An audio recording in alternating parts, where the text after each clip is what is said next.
Tak terasa, sudah 7 hari berlalu sejak kepergian penyanyi legendaris Titiek Puspa. Untuk mengenang 7 harinya, keluarga besar menggelar acara tahlilan di Auditorium Gedung Sekolah Tinggi Ilmu Kepolisian, PTIK, Kebayoran, Jakarta Selatan, Kamis, 17 April 2025. Acara berlangsung hikmat dan penuh haru, dihadiri oleh keluarga, sahabat, serta para rekan artis. Para tamu, termasuk awak media, turut menerima buku Yasin berdesain hardcover putih dengan ornamen emas. Di halaman awal buku tersebut, terpampang foto Titiek Puspa dengan nama lengkapnya, Soemarti binti Tugeno Puspowidjoyo. Namun, yang paling menyentuh hati adalah kehadiran pesan-pesan cinta dari anak dan cucu-cucu Titiek Puspa.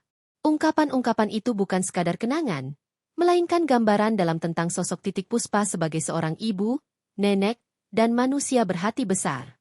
Dua putri Titiek Puspa, Peti Tunjungsari dan Ella Reza Kamarullah, menyampaikan kesedihan dan cinta mereka dalam untaian kalimat yang menggugah. Mereka juga menggambarkan betapa besarnya cinta masyarakat terhadap sang ibu. Para cucu Titiek Puspa pun tak ketinggalan menyampaikan kenangan dan rasa cinta mereka.